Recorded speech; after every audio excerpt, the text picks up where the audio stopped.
Da počnemo. Tema našeg drugog večerašnjeg druženja je znači uvod u jevrejsku svetu književnost.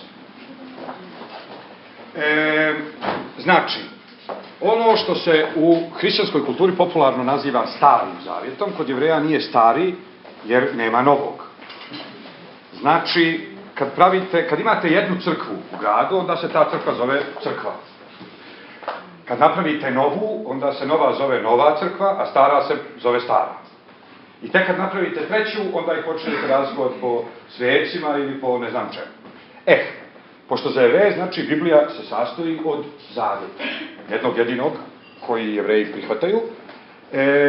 Hrišćani su tom jevrejskom zavjetu dodali novi zavjet, čime je automatski onaj već postojeći postao stari. Sad, ima na tu temu jedan vic, da odmah krenemo kako treba, kaže, Jevrejin se moli pred zapadnim zidom, što se ovdje pežorativno zove zidom, plača, a nije lijepo. Znači, Jevrejin se moli pred zapadnim zidom i kuka. I kaže Bogu, sin mi se preobratio na hrišćanstvo, sin mi se preobratio na hrišćanstvo, sin mi se preobratio na hrišćanstvo. Ne znam šta da radim, sin mi se preobratio na hrišćanstvo. U neka doba se otvore nebesa i kaže Bog, a moj? Kaže Jevrej, pa šta da radim? Pa kaže, piši Novi testament. New Testament, jel? Sad, Stari zavjet, odnosno zavjet, se na hebrejskom zove Tanah. I to je anagram od triju hebrejskih riječi, Tora, T, Nevijim, N, Ketuvim, K na kraju riječi, da ne ulazimo u razloge, postaje H, Tanah. Znači, Jevreji hebrejsku Bibliju nazivaju imenom Tanah, anagram od Tora, Nevijim, Ketuvim. Međutim, iz perspektive judaizma nije isti stepen svetosti svakog žanra od ova tri žanra.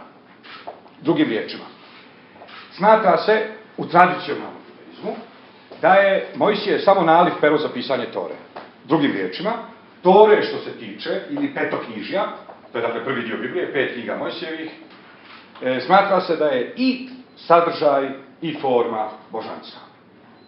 Znači, Bog je napisao Toru, Bog je odabrao riječi, Mojsije je bio samo naliv pero za pisanje Tore.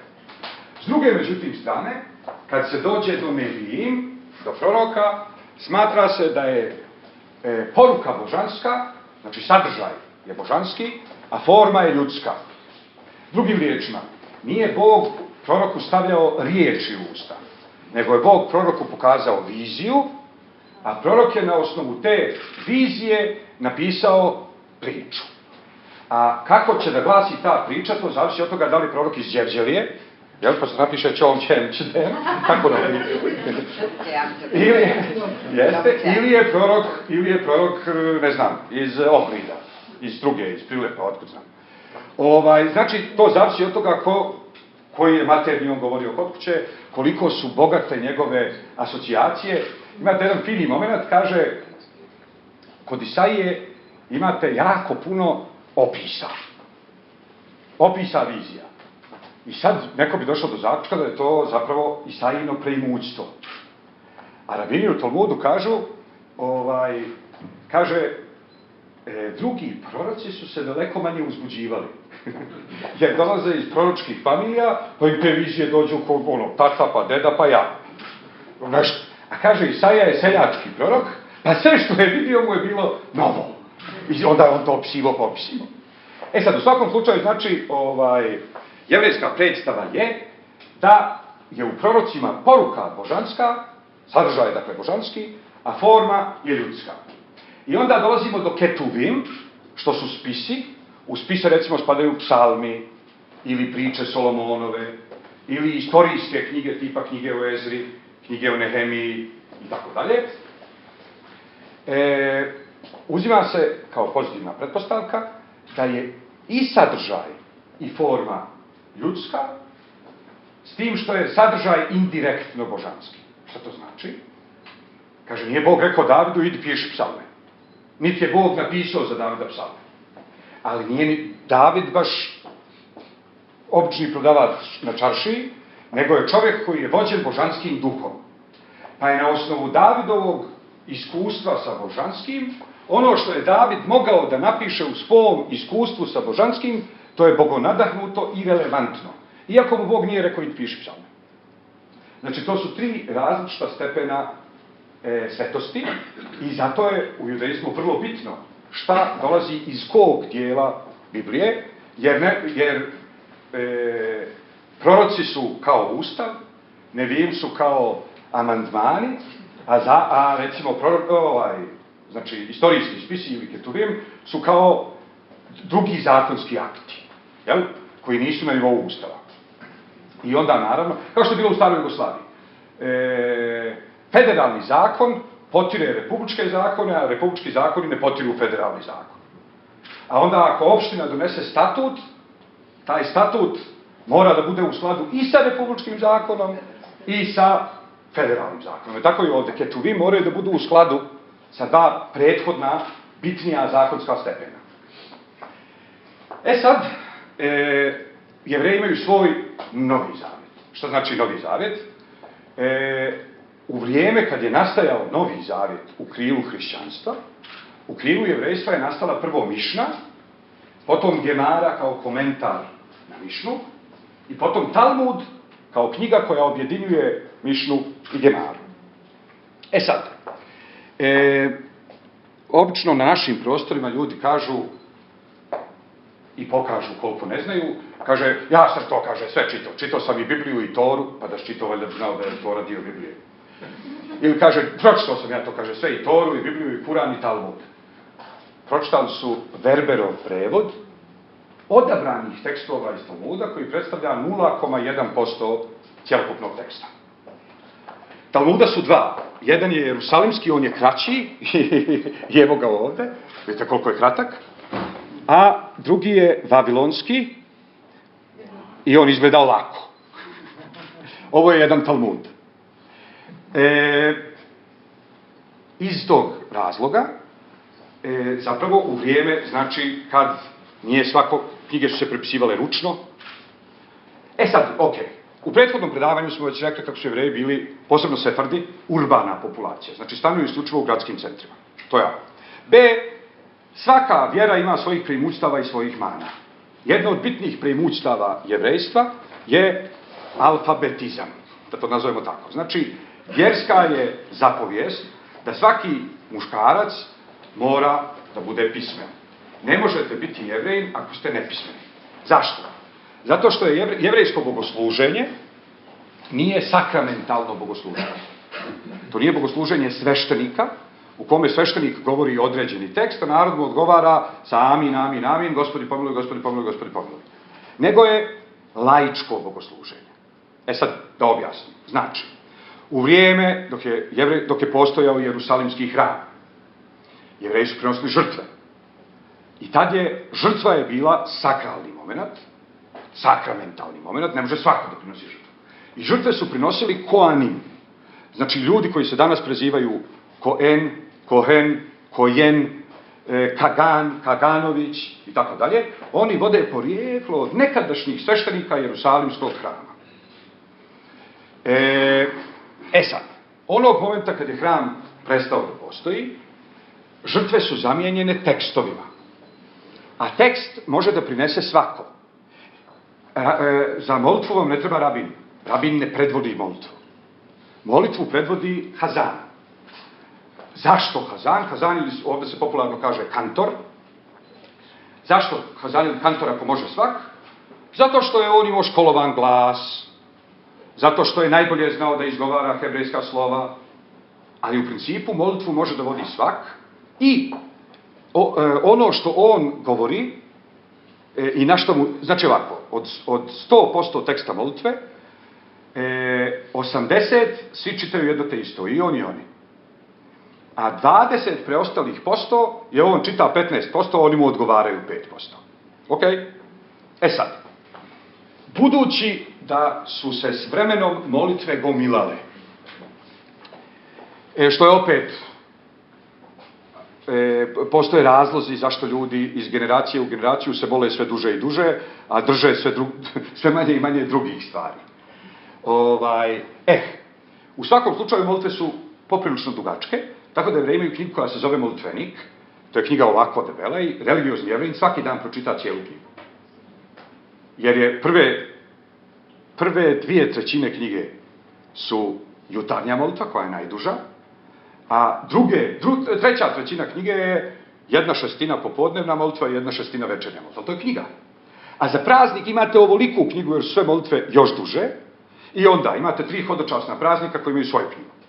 Imate, apropo, samo da vidite kako to divno funkcioniše. Kako se na hebrejskom kaže hodočasni praznik? Kaže se Hag. Jel? Nema veze sa Hagom i ratnim zločincima. Da, kaže se Hag. Otud se razvila arapska riječ hadž. Hodočašće u Meku. A sad vidite kako stvari prelaze iz jedne vjere u drugu, pa se vraćaju u prvu. Kod muslimana, kad neko ode na hadž, pa se vrati, on se zove hadžija. Je li tako? Otud i kod osmanskih pravoslavaca i kod osmanskih Jevreja imate hadžije. Jer i Jevrejin, kad ode pa se vrati u Bitolj, onda je hadžija. Kad ode u Jerusalim pa se vrati u Bitolj, onda je hadžija. To je hebrejska riječ koja je prešla u arapski i iz arapskog se vratila u hebrejski sa jednim novim značenjem. Sad, s obzirom na činjenicu da znači Jevrejin čita 360 dana u godini, nije baš 360, recimo 350 dana u godini, svaki dan pročita jednu knjigu. I to se podrazumijeva. A na šabat čita tu istu knjigu, samo dopunjeno i prošireno izdanje. A na praznik čita, na 3 hodočasna praznika, jednu knjigu, na Jom Kipur, dan od pomirenja, koji je post, koji traje 25 sati, drugu knjigu, i na Roš Hašana, što je jevrejska nova godina, 3. knjigu. Znači, postoji 5 knjiga koje svaki Jevrej u toku godine pročita. S tim što jednu čita pa zna na pamet, drugu čita subotom pa isto zna na pamet, a ove praznične stvarno mora da čita. Sad, direktna posljedica toga je što ste mogli da dođete lijepo u Bitolji da vidite deku koji drži molitvenik naopako, ali uredno čita, jer su svi uglavnom znali stvari na pamet. To je jedna od velikih tekovina. Ima tu sad opet, znači ovako, monoteizam ne bi bio moguć da nije bilo revolucije, ili ne bi se desio onako kako se desio, da nije bilo revolucije u pismu. Zašto? Zato što monoteizam, između ostalog, počiva na ideji da je zabranjeno predstavljanje Boga. Sad, kad se piše piktografskim pismom, napišite piktografskim pismom, ja sam Gospod Bog tvoj, znači moraš nacrtati Boga. Nemoj imati drugi, kaže, ne gradi sebi lika od onog što je na zemlji, ti onda izgradiš lik, kao i prekrišiš. Ne gradi sebi lika od onog što je na nebu, pod nebom, na zemlji, pod zemljom, na vodi, pod vodom. Ja sam Gospod Bog tvoj koji sam te izveo iz zemlje egipatske i tako dalje. Sad, onog momenta kad se pojavilo fonetsko pismo, u kome znak označava glas, a ne pojam, to je omogućilo propagandu monoteizma. Monoteizam je mogao da postoji ranije, ali za propagandu je potrebno da stvari pišete, izdajete i dijelite. I to ne bi bilo moguće bez revolucije u pismu. S druge strane, i to je vrlo često potrebno naglasiti na našim prostorima gdje imamo sindrom Nikoletine Bursača, znači mama nema Boga, rekao je komesar. I onda vam idu one čuvene SFRJ rečenice tipa ljudi su bili na mjesecu, pa niko nije vidio Boga. I tako dalje. Ja sam barem odrastao s tim rečenicama, kad sam počeo da se intenzivno interesujem za religiju, onda me moja mama rekla što se ne drogiraš ko sva normalna djeca.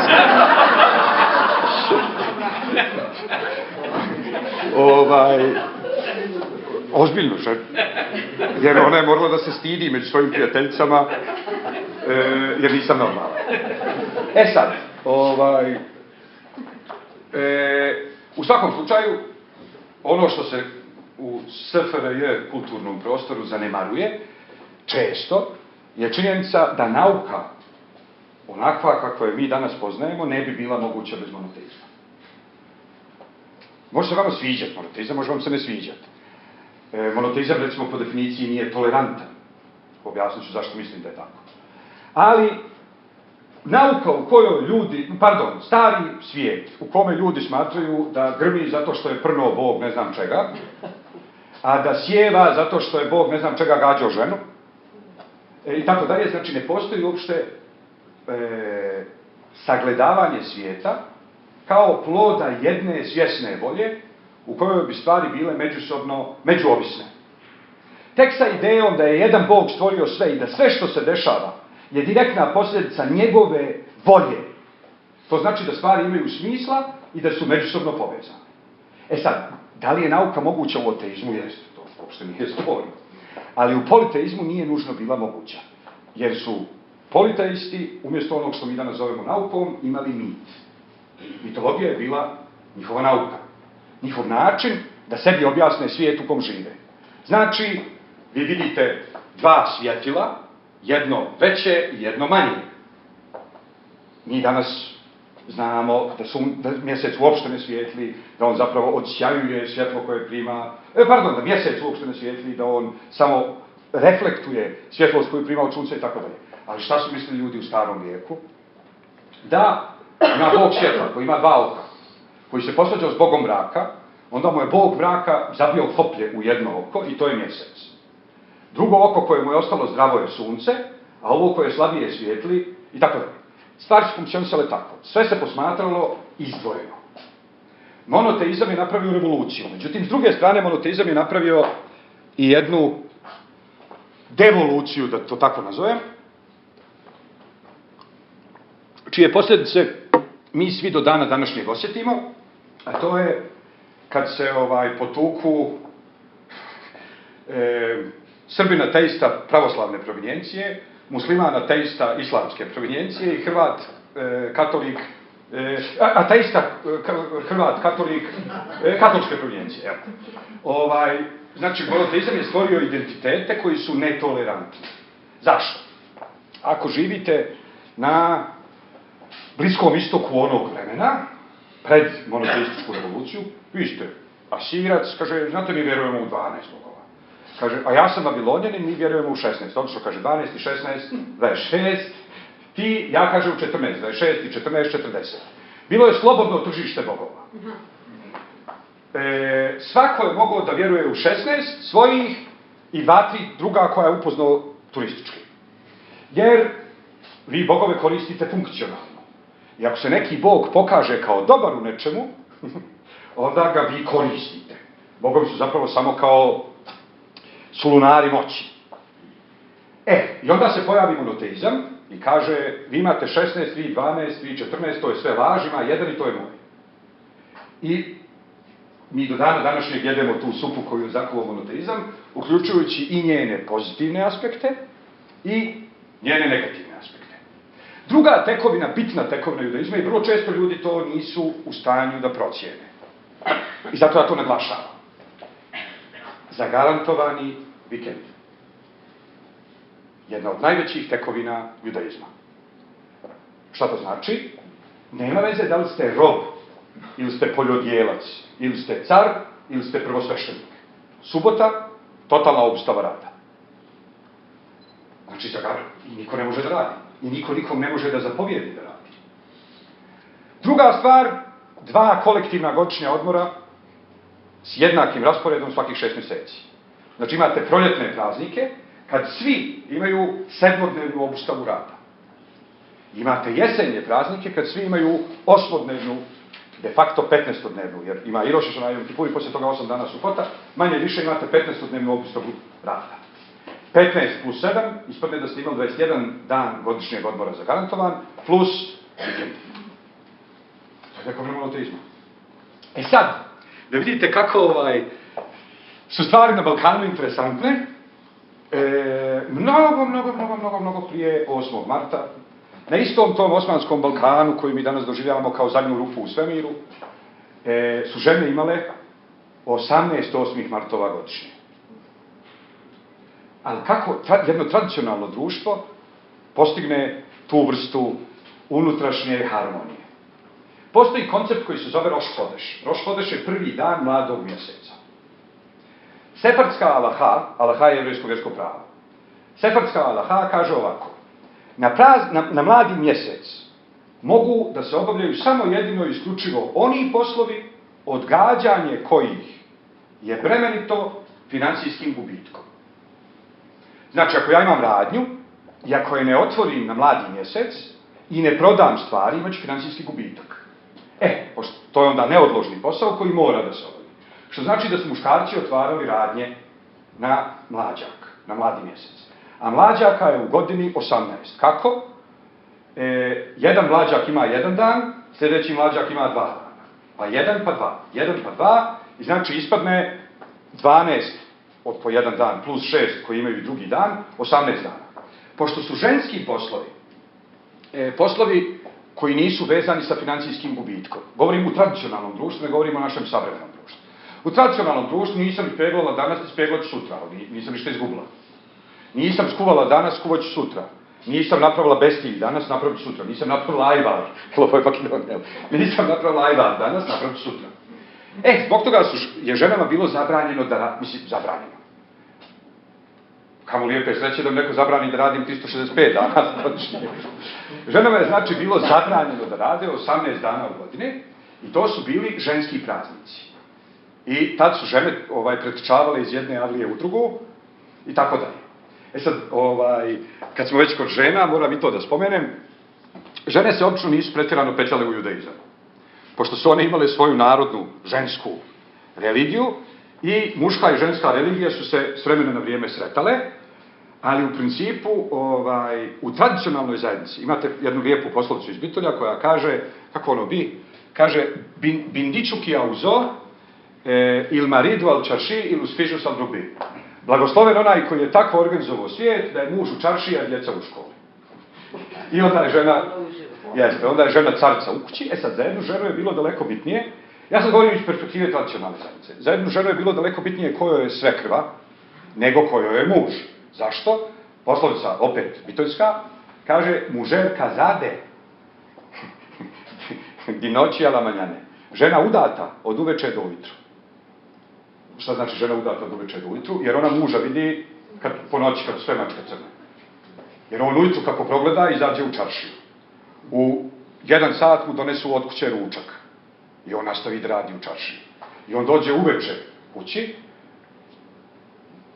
ima još sat, 2 budnog stanja i poslije toga se liježe. Sad, žene u principu nisu učile hebrejski, što znači da žene nisu uopšte mogle da, kako se to zove, raspolažu jedinicama duhovnog kapitala. Da to tako formulišem dijalektičko-materialistički. Znači, pošto ženama nije bio na raspolaganju hebrejski jezik, jer nisu išle u školu, žene su razvile svoju narodnu religiju, koja je u principu funkcionisala najviše na principima magije i zato u ženskoj religiji stvari vrlo lako prelaze od jevrejke hrišćanke, od hrišćanke muslimanke, od muslimanke jevrejki, jer na Balkanu ni jedna, ni druga, ni treća ne znaju sveti jezik. Zašto? Pop čita na staroslovenskom, a ona kaže, Bogorodice djevo, radujem se ja. Nije raduj se ja. Znači ne razumije. Jevrejka ne razumije hebrejski, a Bošnjakinja ili Albanka ne razumije arapski. I divno su se sporazumjele, ali zato one izmisle neke svoje stvari koje šetaju iz... Dobro. Sad, muški su u međuvremenu išli u školu i to je bilo obavezno. I bilo je nezamislivo, znači ponavljam i tu se vraćam na ono odakle sam odlutao, znači 2000 godina je Jevrejima nepismenost nepoznata. 2000 godina svi moraju da znaju da čitaju. Međutim, evo ovo je jedan Talmud u prevodu na engleski, samo da vidite. Sad ima jedna lijepa priča, kaže, Jevrejin se penzionisao i dođe kod rabina i kaže, rabi, hoću da učim Talmud. Kaže mu rabin, po stare dane, odakle god da počneš, neš stići. Kaže on, hoću. Kaže rabin, hoće, evo ti. Pa, dadne mu prvi svezak. I sad ovaj čita. Poslije godinu dana vrati se, vrati rabinu prvi svezak i ovaj mu da drugi. Ovaj ode kući, čita, poslije 3 mjeseca dođe i kaže rabinu, rabi, kako ovo u prvom svezku piše da je ovo plavo, kaže rabin, znam, a u drugom svezku na 63. strani piše da je žuto. Evo ti treći svezak. I sad ovaj ode kući, čita treći svezak, posle mjesec dana dođe rabinu i kaže, ne, ovo ne može. U prvom, kaže, svesku piše da je žuto. U drugom svesku piše da je plavo. Ti si mi, kaže, dao treći svezak. Ja sam očekivao da će u tom trećem svesku definitivno da mi kažu ili žuto ili plavo. U trećem, kaže, svesku piše zeleno. Kaže, rabine, vidiš, možda još nismo shvatili koje je boje, ali smo naučili jednu bitnu stvar, od kontradikcija se ne umire. Sad, Talmud je pun, objasnio sam naknadno kako izgleda unutrašnji list Talmuda, ali Talmud je pun pokušaja da se stvari sagledaju iz različitih kutova. Imate onu divnu priču koja po meni lijepo ilustruje šta je to duh ješive. Ješiva je jevrejska rabinska akademija. Kaže, svađaju se dva talmidei hachamim, dvojica učenika ješive, oko nekog propisa. I jedan cimne rabina za rukav i kaže, Ribi, jel se smije pušiti dok se čita Talmud? Kaže rabin, nije lijepo. Kaže drugi budalo, jedna glupa, nisi dobro pitao, Ribi, jel se smije čitati Talmud dok se puši? Kaže, naravno. Ali objektivno je tako. Ako je vaše primarno, trenutno zanimanje da čitate Talmud, nije lijepo da usred toga zapalite cigaru. Ali ako vi stvarno sad pušite, je lijepo da čitate? Jeste. Sad, kaže, pričaju Jevrej nevjernik i Jevrej vjernik. Kaže Jevrej nevjerniku, Jevrejnu vjerniku. Ajde, kaže, objasni šta je to Talmud, ali Boga ti ukratko. Kažu, pa to je malo komplikovano, ali znam se kaže ovako, stoje dvojica na dimnjaku, upadnu kroz dimnjak, jedan se upilja, drugi ostane čist, koji će se oprati. Kaže on, stoje dvojica na dimnjak, pa opet se kaže, prljavi. Pa ne, prljavi je vidio čistog, mislio je da je on čist. Čisti je vidio prljavog, mislio je da je on prljav, opravo se čisti. Sad kaže, stoje njih dvojica drugi put na dimnjaku, upadnu kroz dimnjak, jedan se uprlja, drugi ostane čist, koji će se sad oprati. Kaže ateista, pa opet čisti. Pa neće, kaže, čisti je iz prvi put shvatio da je prljav, a prljavi je iz prvi put shvatio da je, čisti je iz prvi put shvatio da je čist, a prljavi je iz prvi put shvatio da je prljav i sad će se oprati prljavi. I sad kaže, stoji njih dvojica treći put na dimnjaku.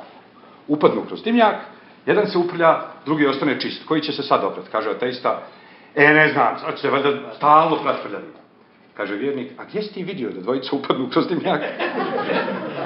Jedan se uprlja, drugi ostane čist. Znači, Talmud je pun i prepun pokušaja da se shvati da stvari nisu onako kako ih vidimo na prvi pogled. Sad ima jedna fenomenalna priča.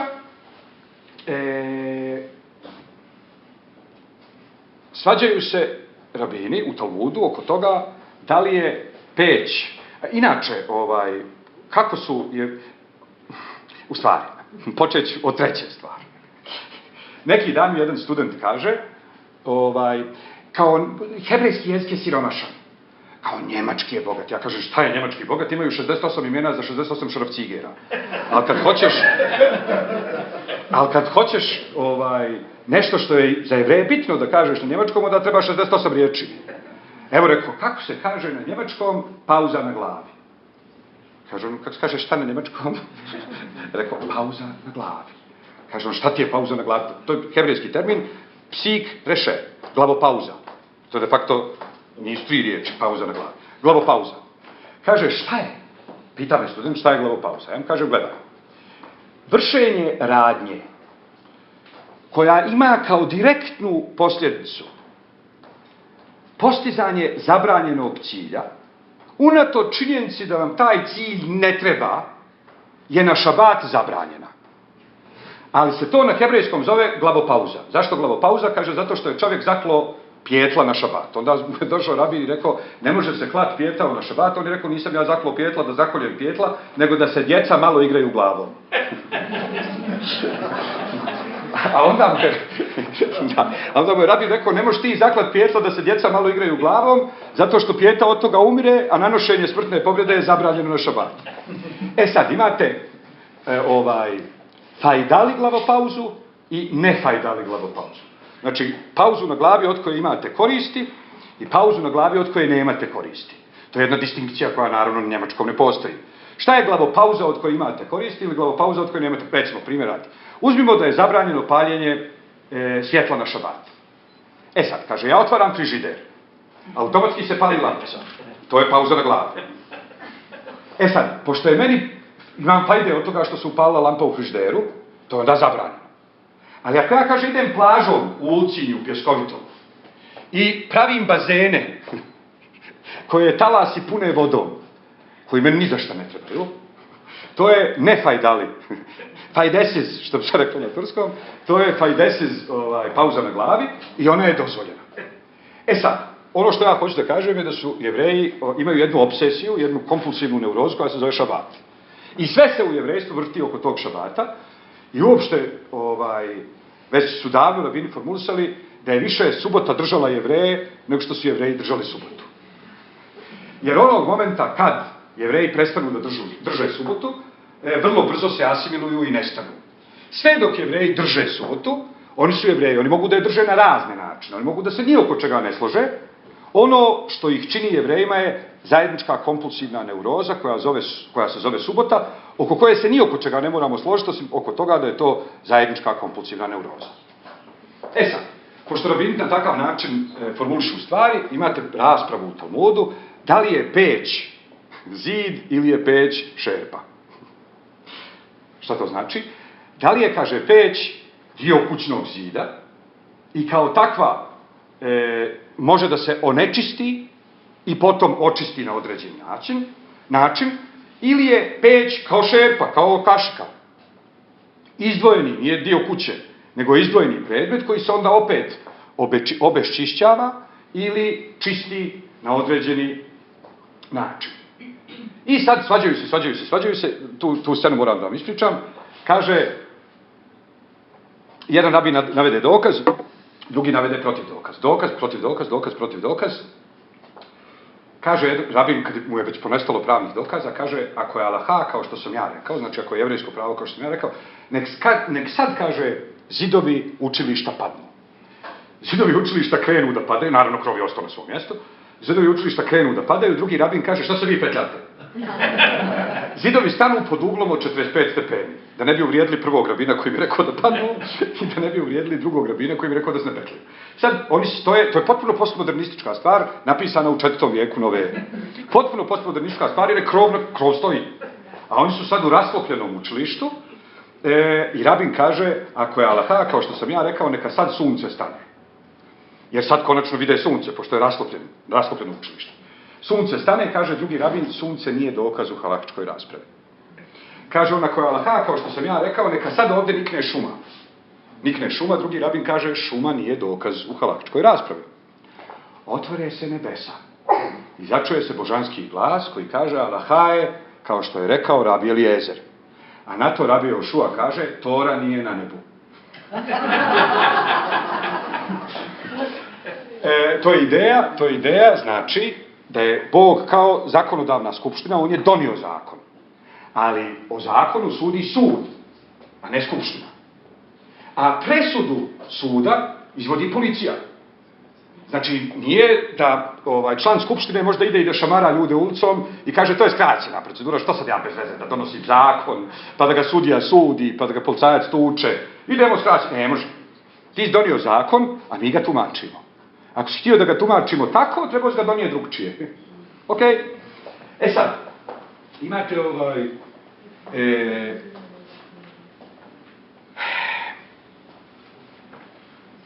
u principu, i to je bitno generalno posmatrano za shvatanje religije. Postoje dva primarna načina čitanja svetog teksta u bilo kojoj religiji. S jedne strane imamo fundamentaliste, s druge strane imamo kontekstualiste. Ok? Fundamentalisti kažu, sveti tekst je nebeski vlažni san. To je ono što Bog na nebu hoće da ljudi rade i onda imate ovu priču sa vehabijama ili šta ja znam, nema izmjena. Ono što je Bog dao Muhamedu u 7. vijeku nove ere u Kuranu, to je ono što mi treba danas da radimo. Ni manje, ni više. Međutim, fundamentalizam uopšte nije tipičan samo jedino isključivo za islam. Osmanski, recimo, islam je većinu vremena urezao na svoju zastavu, da to tako figurativno kažem, kontekstualno čitanje Kurana. Ok? E sad, Ista stvar postoji naravno i u hrišćanstvu. Pa imate Alabamu i sve one Bible Belt zemlje koje su u fazonu. Bog je Bibliju juče objavio u Massachusettsu i mi treba da radimo doslovce ono što piše u Bibliji. Sad, hoću da vam pokažem jednu finu stvar. Većina rabina u većini vremena je judaizam posmatrala kontekstualno. To uopšte ne znači da nema jevrejskih fundamentalista, to uopšte ne znači da nema jevrejskih fašista. Ali generalno, angro, većina rabina u većini vremena je stvari posmatrala kontekstualno. Šta to znači kontekstualno? Recimo, piše u Tori kad čovjek hoće da otjera ženu, nek joj dadne raspusnu listu. Pušćanu listu. Sad, fundamentalista bi na to rekao, onda žena ne može nikad da pokrene brakorazvodnu parnicu. Jer piše kad muž hoće da otjera ženu. Ako muž neće da otjera ženu, ona može pjevat borbene. Ne može ništa. Međutim, rabini kažu, dovoljan uslov za pokretanje brakorazvodne parnice je da muž kaže, nije im se svidla večera. Ili da žena kaže, on se meni gadi. Šta znači on se meni gadi? Talmud polazi od pozitivne pretpostavke da su ljudi seksualna bića. On se meni gadi, znači ja neću spavati s njim. Zabranjeno je silovanje u braku, on ju ne može prisiliti da spava s njim. A pošto su oboje seksualna bića, on će spavati s tuđom ženom, a ona s tuđim mužem. Da bi se to lijepo spriječilo, odmah se rastavite. Ne voliš da rastavite se. Ne sviđa se, rastavite se. Ali, i sad ide jedan fini moment, ali oni su još uvijek formalisti u dovoljnoj mjeri da kažu da muž mora da potpiše pušćanu listu. Odlično, divno. A sad recimo, ja neću da potpišem pušćanu listu. Rabini kažu, tuče ga se dok ne potpiše. Sad se postavlja pitanje, otkud njima pravo da nekog tuku dok ne potpiše?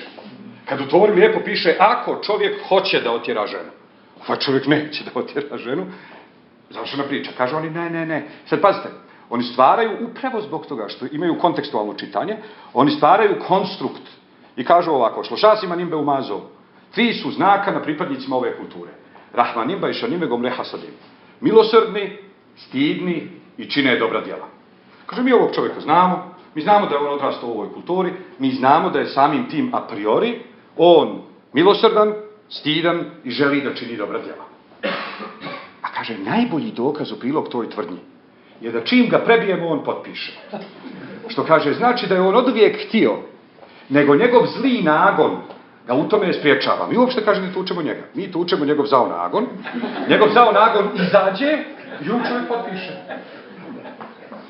Sad, to se zove kontekstualno čitanje i rabini su oduvijek, znači, većina rabina je u većini vremena Bibliju čitala kontekstualno. Međutim, i sad ide jedno veliko, ja međutim, ti međutiš, on međutim,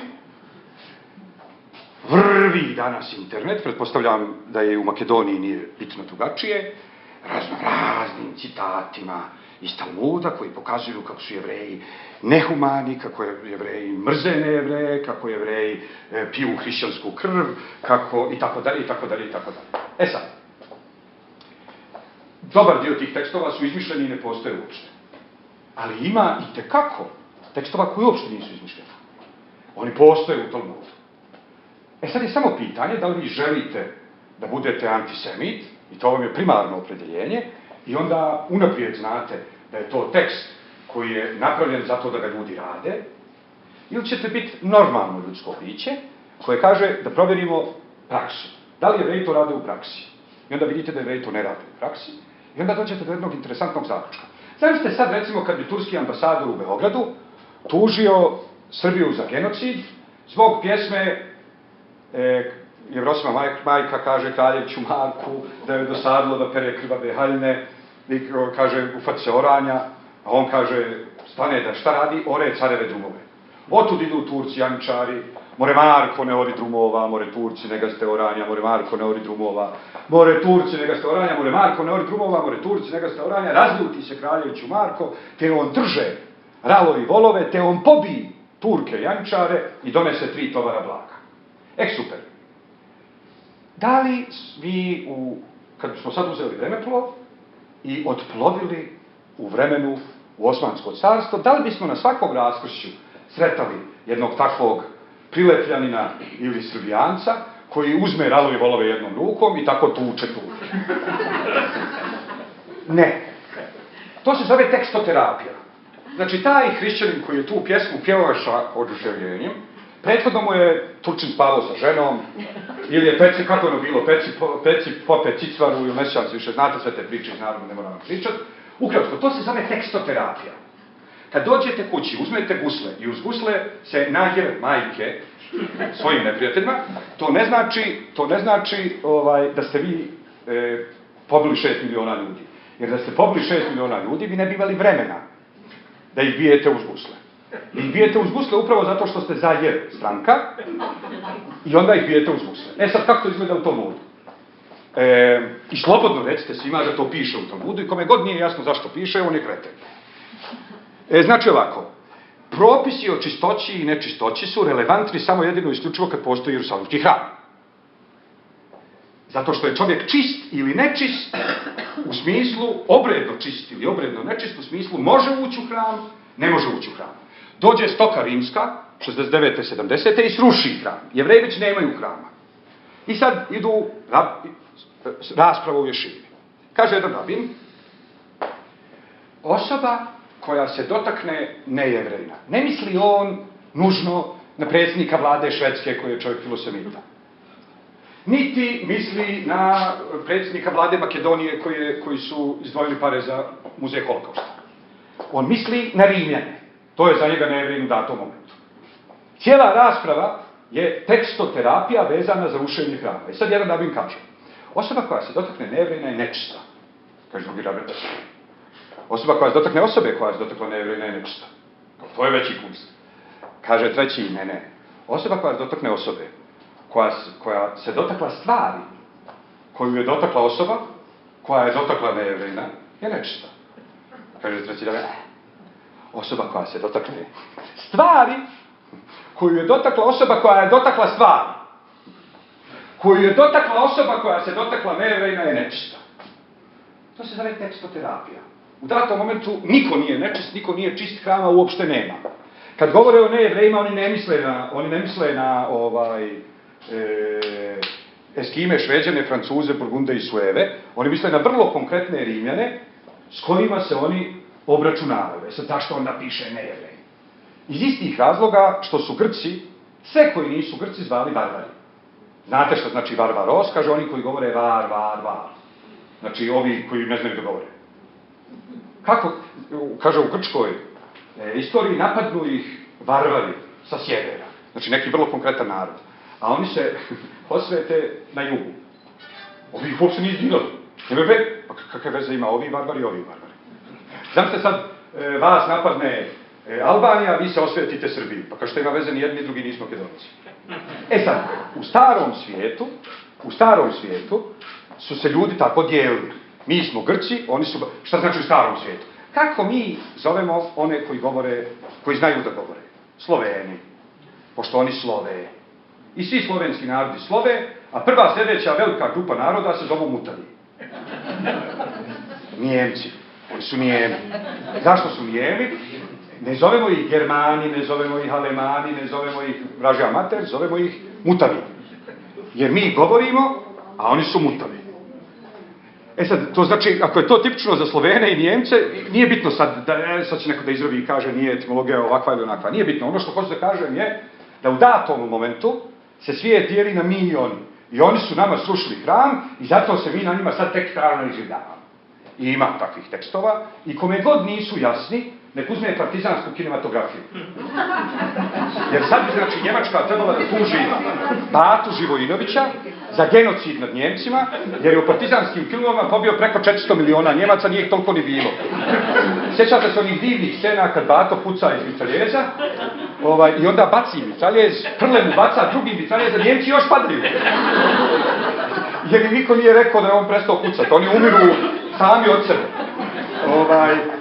Sad, da se mi razumijemo, ne bi mi, znate nas kak smo fini mi Jugosloveni, ne bi mi snimali takve filmove o Njemcima da nešto Njemci nisu došli ovamo.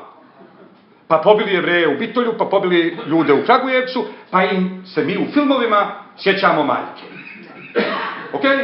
Ali ne pravimo mi takve filmove o Kinezima. Niti nas zanimaju Kinezi. Ne pravimo takve filmove o Japancima. Niti nas zanimaju Japanci. Sva ta mjesta u Talmudu imaju, to je odraz nekog konkretnog jevrejsko-nejevrejskog sukoba u kome su obično Jevreji izvukli deblji kraj. Sad, to je jedna stvar, ali druga stvar koja je super turbo fascinantna,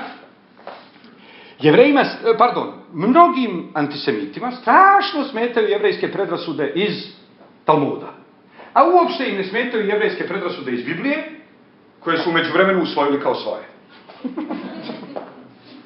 Sad, Biblija je Asterix. Jeste čitali ikad Asterixa? Znači, malo lično galsko selo, u jednom velikom rimskom carstvu i oni piče svoj film. To je drevni Izrael, drevna Judeja, oni su jedno malo galsko selo koje piči svoj film. Oko njih se carstvo, kako ono ide, Jefimija, ćerka, gospodara, drame i žena despota uglješe u miru. Znači, stvaraju se carstva i raspadaju se carstva, Jevreji piče svoj film.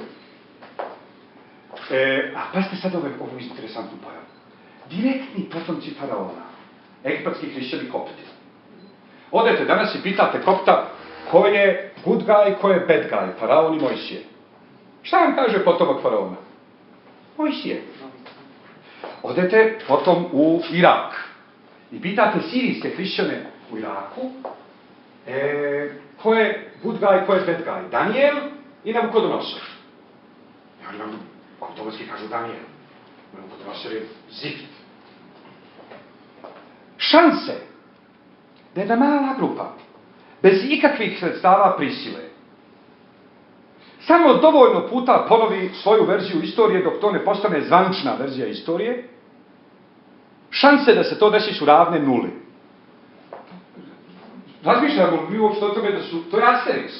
I ta mala grupa ljudi nije imala ništa na raspolaganju, ni Hollywood, ne danas drže Hollywood, ni Hollywood, ni banke, ne danas drže banke, ni sredstva masovne komunikacije, ništa, ali su oni sami sebi ponavljali. Bog, jedan Bog. I danas svi dijelite, uključujući najcrnije antisemite, dijelite sve jevrejske predrasude, znači i filosemiti i antisemiti, i jevreji i nejevreji, koji pripadaju judejsko-hrišćansko-islamskoj civilizaciji, što je 60-80% stanovništva, svi dijele sve jevrejske biblijske predrasude i s tim nemaju problema. Kad Hrist dijeli jevrejske predrasude, onda to nije problem. Sjećate se kad Hrist kaže, priđe mu žena Samarićanka i kaže mu, izliječi me Gospode, a on joj kaže, ja sam poslan izgubljenim ovcama doma Izraelovog. A ona mu kaže, uistinu i psi jedu od mrva koje padaju sa stola gospodara njihovih. A on kaže, ustani ženo, vjera tvoja pomože ti, jer tolike vjere ne nađe ni u Izraelu. Ali niko u Novom Zavetu nije rekao, niko danas od hrišćana nije izašao sa transparentom Hrist je jevrejski fašista. Okej? Ali da to slučajno piše u Talmudu, da ja te neću izliječiti, znači, kad piše u Talmudu da se ne može kršiti subota da bi se izliječio nejevrej, to je strašno. To je antisemitizam. To je antigoizam. Ok? A kad Hrist kaže kako suboto nikad te neću izliječiti, jer nisi jevrej, onda nam to ne smeta. Ok. Sad, hoćete se opet vratiti na kontekstualno. Znači, rabini smatraju da kao što se ponekad desi da čovjek ima rak na nekom dijelu tijela. I mi onda odstranimo taj dio tijela. Ne zbog toga što mi mrzimo taj dio tijela. Ne zbog toga što mi mislimo da je taj dio tijela nepotreban. Nego zbog toga što da bi ostatak tijela preživio, neophodno je da se jedan dio tijela utkloni sa svim mogućim negativnim posljedicama koje to ima. Primjera radi. U Bibliji piše da osoba koja krši subotu treba da se istrijebi iz naroda. Međutim, to je moglo da funkcioniše kad u 100 godina se jedan drzne pa krši subotu. Ali, u vrijeme kad je pisana Mišna, već ogromna većina Jevreja ne drži subotu doslovce. Rabini shvataju da njihova prevashodna funkcija nije da budu proto-Hitler. Znači, nije njihova funkcija da organizuju Auschwitz i pobiju sve Jevreje koji ne drže subotu. I oni obustavljaju sprovođenje smrtnih kazni na osnovu interpretacije. Oni kažu ovako. Kaže, da bi neko mogao da bude kažnjen za kršenje subote, potrebno je da bude upozoren na 3 teme od strane dvojice svjedoka. Ukratko.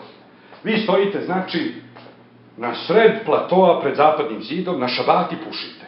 Da li to znači da sad neko može da vas malo kamenuje? Ne. Ne govorim o današnjem Izraelu, govorim znači o 2. vijeku nove ere, kad je pisana Mišna. Rabini kažu ne može. Čovjek treba da mu priđe i da mu kaže, oprostite, molim vas, jel znate vi da je zabranjeno pušenje na šabat? Ako kaže, ja nisam znao, i baci cigaru, nikom ništa. Zašto? Nepoznavanje zakona isključuje krivičnu odgovornost. 2. vijek nove ere. Kaže, ako osoba kaže, znam da je zabranjeno pušenje na šabat i nastavi da puši. Onda mi kaže, znaš da je šabat? Jer možda on čovjek zna da je zabranjeno pušenje na šabat i nikad mu ne bi palo na pamet da puši na šabat, ali misli da je srijeda. A kaže, danas šabat i baci cigaru, nikom ništa. Ali ako nastavi da puši i kaže, znam. Znači, ponavljam, nepoznavanje zakona isključuje krivičnu odgovornost, nepoznavanje stvarnosti isključuje krivičnu odgovornost. Ako ja ne znam da je danas šabat, to isključuje krivičnu odgovornost. E sad kaže, on je rekao, znam da je šabat, znam da je zabranjeno pušenje šabat, nastavi da puši. Znam da je danas šabat, nastavi da puši. A vi mu kažete, a znate li vi koja je kazna? Možda on čovjek misli da je kazna 15 denara. I spreman je da plati, da pač ovdje patriota i baš hoće da u hramskoj kazni bude još 15 denara. Ako kaže, znam, smrtna, ako kaže, ne znam, vi mu kažete smrtna, on kaže, ja nisam znao i baci cigaru, opet nikom ništa. Ali ako kaže, znam, smrtna i nastavi da puši, vi mu kažete samo moment. I dovedete drugog svjedoka. I morate imati 2 svjedoka, da bi stvar bila utuživa. A onda mu drugi svjedok kaže, jel znate vi da je zabranjeno pušenje na šabat? I opet. Ako on kaže, ne znam, nikom ništa. E kad se završe i on ponovo kaže drugom svjedoku, znam da je zabranjeno pušenje na šabat, znam da je šabat i znam da je smrtna kazna, onda vi idete na rabinski sud. I kažete rabinskom sudu šta je bilo. Rabinski sud kaže prvom svjedoku, jesi ti bio tu kad je došao drugi svjedok? Kaže, jesam. Koje je boje imao čarape? Kaže, otkud, ja znam. A pritome se to naravno se dešava u javnom domenu, gdje su neperceptivni muškarci koji ne znaju ni koje su oni imali čarape. To recimo ne bi bilo pitanje koje bi pitali ženu, jer bi ona odmah elaborirala. Kako su te čarape sa plavim kupucama, ali mu je na jednoj čarapi bila otišla žica. No, muške uvijek rado možete pitati koje boje je drugi muškarac imao čarape i on kaže, nemam pojma. A rabinski sud kaže, ne možemo mi da ubijemo čovjeka na osnovu dementnog svjedoka. Vi očigledno ne uočavate stvarnost. Ne možemo mi sad čovjeka da likvidiramo, a vi se ne sjećate koje boje imao čarape. Ok. Sad ono što sam htio da kažem je, zapravo da rabini drže cijeli taj tekst u zraku svo vrijeme, prilagođavajući ga okolnostima u kojima Jevreji žive. Sad jedna lijepa priča, opet u razlikama između Sefarda i Aškenaza, koja je opet direktno vezana za činjenicu. Sad ovo možda u prvi mah može da vam zvuči čudno. Ja lično držim da što je jedna vjera totalnija, to je liberalnija. Zvuči čudno. Mi bismo obično rekli, što je jedna vjera liberalnija, to je ne znam šta, a što je totalnija, to je... Međutim, zašto ne postoji reformisano pravoslavlje? Zašto ne postoji reformisani sefardski judaizam? Zašto ne postoji reformisani osmanski islam? Zato što nema potrebe. Vi onako držite samo ono što vam se ćefne. Ali je bitno da deklarativno niste protiv svega. Kaže, na što se dijele Aškenazi? Aškenazi se dijele na ortodoksne, konzervativne i reformne. Na što se dijele Sefardi? Sefardi se, kaže, dijele na vjerujuće koji drže zapovjedi, vjerujuće koji će ako Bog da držati zapovjedi i ako Bog da vjerujuće. To onda znači da kod većine Sefarda većinu vremena, naravno umeđu vremenu se desio holokaust i desili su se mnogi pomaci u svijesti i opredjeljenjima. Ali generalno posmatrano, u tih nekih 500 godina osmansko-jevrejske istorije balkanske, Sefardi su na Balkanu imali upravo taj pristup. Rabini su imali pristup, ko nije protiv, on je za nas. Sad, pristup na zapadu je drugačiji. Ko nije s nama, on je protiv. Osmanski pristup je ko nije protiv, on je za nas. Na zapadu gdje je postignut, sve ima svojih primustava i mana, na zapadu gdje je postignut jedan određeni stepen individuacije, tako se to zove, ja mislim, u nauci, čovjek se posmatra kao jedinka, nezavisna od svoje žene, nezavisna od svoje mame i tate, nezavisna od svoje djece, on je jedinka. I njega kao takvog, kao pojedinca, istina ga obavezuje. To znači da on mora da drži cijelu istinu. I onda na zapadu svakih 100 godina imate novu sektu. Zašto? Istina obavezuje i onda čim sam shvatio da je zajednica u krivu, znate kako funkcioniše u protestantizmu. Ja sam osnovao crkvu 7. dana, jer sam shvatio da treba da se drži 7. dan. A onda neko drugi dođe i kaže, čekaj, ali po istom principu treba da se drži i Sukot. Ovi mu kažu, jok, samo 7. dan. A on osnuje svoju crkvu 7. dana i Sukota, to je praznik. A treći kaže, i treba odrasli da se krštavaju. A ovi mu kažu, ma ne, nije nužno. Onda on stvori svoju zajednicu koja se zove crkva 7. dana Sukota i novokrštenih. Pa novoopranih, pa ovog, pa onog i tako dalje. Da, ima oni koji smatraju da se Euharistija vrši tako što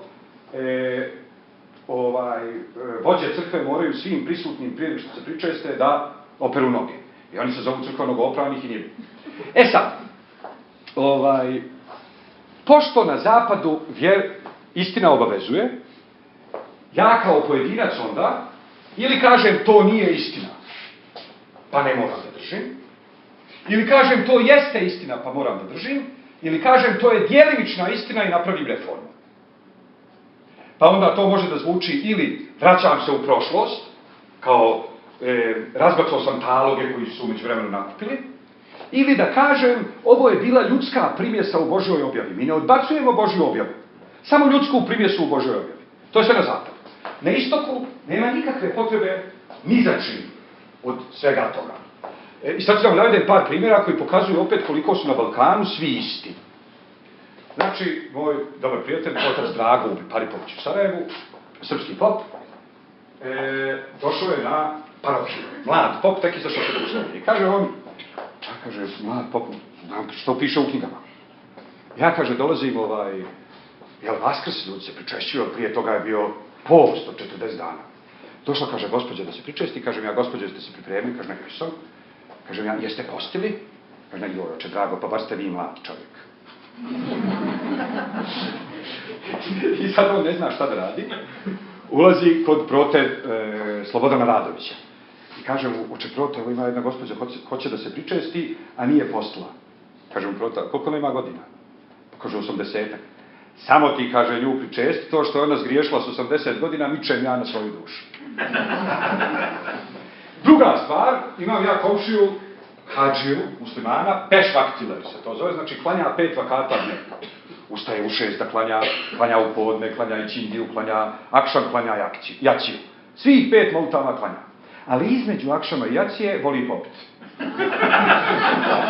I sad, ali svih 5 vakata klanja, svaki dan. I onda rakija, između akšama i jacije, to se razumijemo. Kažem, evo kako on, hadžija, akšam, rakija, jacija, gdje to ide?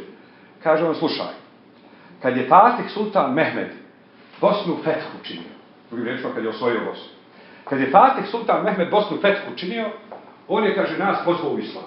Mi smo rekli, vi rado, ali ima problem, mi volimo popit. A on je rekao, nema veze. Znači, njemu to uopšte ne smeta u njegovoj vjeri. On čovjek klanja 5 puta dnevno i on zna da Bogu uopšte ne smeta što on pije, jer on ima izuzeće carstva. Sad to je jednako tako tipično i za Sefarde koji žive na Balkanu. Znate, jednu divnu priču o Sefardu, znači u judaizmu je zabranjeno jedenje crva, pošto Jevreji u svemu sve posmatraju vrlo praktično. Ako je zabranjeno jedenje crva, to znači da postoji obaveza da provjerite ovu hranu koja bi potencijalno mogla da sadrži crve. To znači da Jevrej ne može otknuti trešnju s peteljke, nego mora da otvori trešnju, izbaci koščicu i pogleda da nema crva. I onda tek možda jede šljivu, isto tako. Ali jabuka, ako s polja nema rupu, nema crva ni unutra. I možete jabuku ovako da griste, ne morate da je sječete. E sad, radnja se dešava u Solunu, 1700 i neka. Jevrejin je našao crva u nečemu u čemu nikad nema crva. Lupa, mrkva.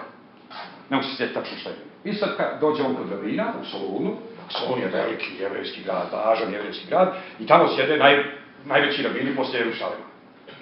I on kaže, dolazi kod rabina u Solunu i kaže, našao sam crva u mrkvi, molim vas recite cijeloj opštini da svi moraju provjeravati mrkvu. Kaže on njemu, ste i blesav. Nema crva u mrkvi, da ima mi provjeravati. Nema, pa ne provjerava. I sad on piše pismo rabinskom sudu u Jerusalimu. I kaže, teško onom gradu u kome čuvari zaspu na straži.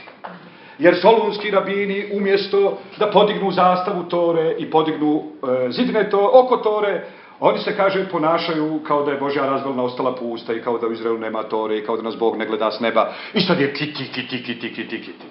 Stiže mu odgovor iz Jerusalima. Od čuvenog rabina Hajma, Josefa, Davida, Azulaja. Kaže mu on ovako. Kaže, dok nisi pitao u Solunu i dok ti nisu rekli šta je zakon, mogao si da provjeravaš i mrkvu i klozet papir. Onog momenta kad su ti rekli šta je da ne treba da se provjerava. Ne kaže samo da ti je zabranjeno da nekom drugom kažeš da provjeri, nego je tebi zabranjeno da provjeravaš. A kaže, ako slučajno budeš provjeravao, da znaš da ćeš biti kao onaj koji izvrgava ruglu riječi mudraca, jer rabini su rekli da ti se rugaš, kao onaj koji se šprda sa prethodnim pokoljenjima. Zašto? Zato što svi su ne provjeravali mrkvu, a ti provjeraš, ti si bolji. Bolji si od Mojsija. Bolji si od Rabija Akive, bolji si od Rabija Šimona ben Gamlijela. Ti si najbolji. Kaže, i treće, onaj koji se odvaja od opštine. A rabin mu kaže ovako, kaže, a svaki pojedini od ove trojice ponaosob nema udjela u svijetu koji dolazi. A kamoli sva trojica objene. Kamoli sva trojica odjedno. Za razliku, kaže, od onog koji jede crve s 2 šake od meraka. Jer postoji ogromna razlika u judaizmu, da li nešto radite od meraka ili radite podcjenjivački. Ako ste se sakrili u svoja 4 zida i jedete crve s 2 ruke, ali niste izašli napolje i rekli, naš Tora ne obavezuje, kako je to gluposti s crvima, šta oni misle, šta oni pričaju, onda nema problema, vi još uvijek imate udjel u svijetu koji dolazi, jer to je taj fini jedan balkanski pristup. Ali, ako samo jednog crva pojedete javno i kažete, ko Bog, ne, on će meni da onda nemate udjel u svijetu koji dolazi. E sad, kaže, drugim riječima on kaže ovom čovjeku, ne samo da ne smiješ govoriti drugima, ne smiješ ni ti provjeravati. Ako budeš provjeravao, nemaš udjela u svijetu koji dolazi. Za razliku od nekog ko ne da nije provjeravao mrkvu, nego fišak je crva. E sad kaže, imate onu divnu priču, kad kaže, pita učiteljica u jevrejskoj školi djecu, koja je razlika između šabata, Jom Kipura i Šabeava. Šabat je šabat, je subota, Jom Kipur je post, a Šabeav je post manje je težak od Jom Kipura i smije se pušiti Šabeav. Javi se Aramiku i kaže, znam ja. Kaže, na šabat se jede u salonu, a puši se u klozetu. Na Tiša Beav se puši u salonu, a jede se u klozetu. Kaže, a na Jom Kipur se sve radi u klozetu.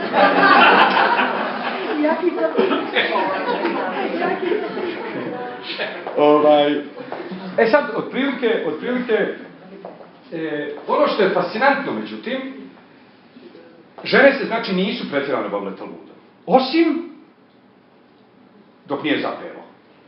Znači, kad se rabini drznu da se dotaknu granica ženskog suvereniteta, onda žene isuču talmudski mač i pokažu da nisu njene vjernice.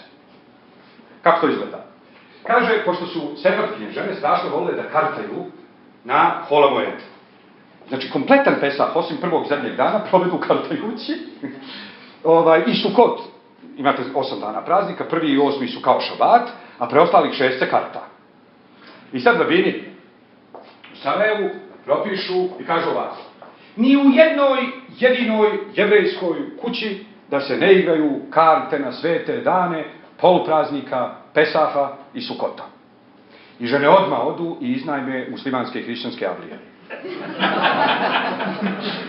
Pošto su rabini rekli da se ne smije igrati u jevrejskim kućama.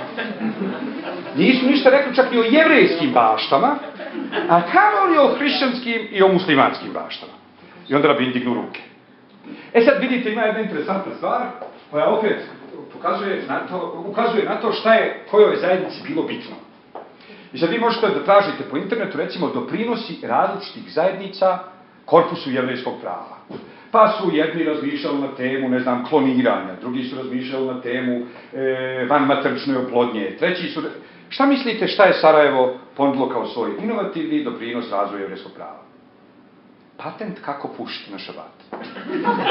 To znači da su 400 godina sjedili i jedino što ih je zanimalo na svijetu je kako bi se moglo pušiti na šabat. I smislili su. Što je najgore što su smislili.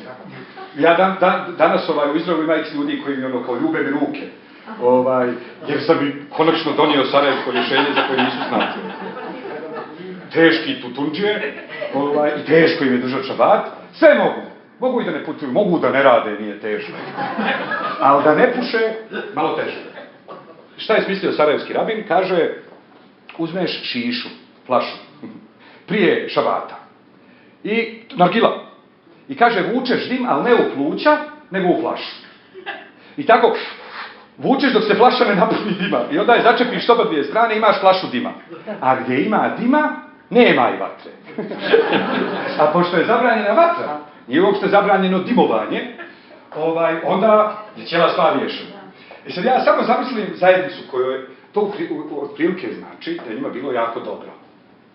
Ako je to stvar kojom su se oni bavili, jel? Ako je to ono što ih... sad, imate tu jednu finu stvar, kaže...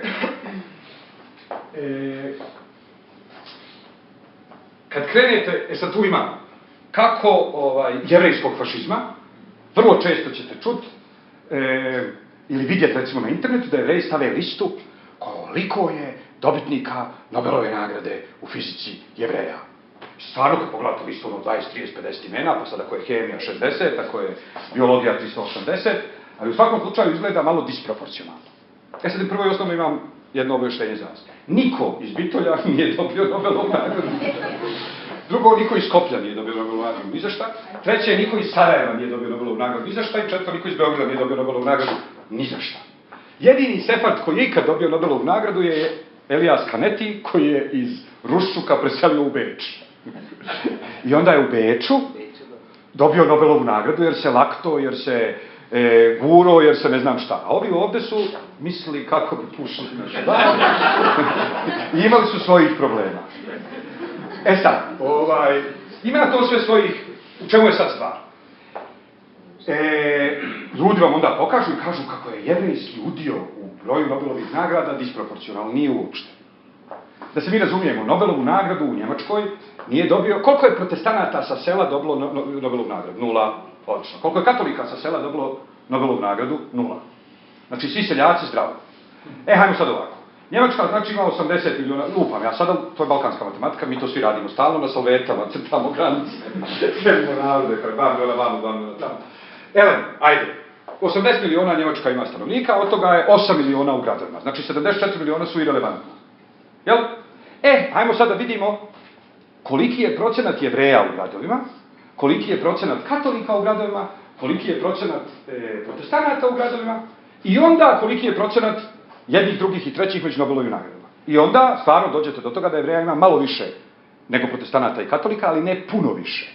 Jer onog momenta kad izuzmete svo stanovništvo koje u tome uopšte nije učestvovalo, kad vam ostane samo gradsko stanovništvo, onda ispadne da jesu Jevreji imali malo više. Sad se postavlja pitanje zašto. I sad se ja tu nadovezujem na ono o čemu smo već počeli da pričamo u prethodnom predavanju. Znači, da pojednostavim, ali u principu nije to baš ni toliko pojednostavljivanje, to je poprilično jasno, tačno. Jevreji su uvezeni u Evropu, katoličku Evropu, da obavljaju prljave poslove. Šta to znači? Crkva je rekla zdravo kamata. Mi znamo koliko je pravoslavnih crkava bilo u Rimu, u Beču, 0. Odlično. Šta se dešava kad katolički svijet ponovo osvoji dio islamskog svijeta koji je nekad bio katolički. Recimo Španija, odmah poruše sve. Recimo, ako je Osmansko carstvo dolazilo do Beča, majko mu, ko se iole razumije u geografiju, zna da to znači da je 3/4 Hrvatske bile u Osmanskom carstvu. A gdje su te džamije? Nema. Gdje su te tekije? Nema. Gdje su ti šadrvani? Nema. Gdje su ti hamami? Nema. E sad, otkud onda Jevreji? Otkud onda Jevreji? Katolička crkva je rekla, zabranjeno je kamatarstvo i bankarski poslovi. Ok? Aristokratija je rekla, naravno, bankovnih poslova će da bude, a hajde sad smislite neko kreativno rješenje i nemojte nas nervirati. I onda je u razgovorima između crkve i aristokratije pronađeno solomonsko rješenje.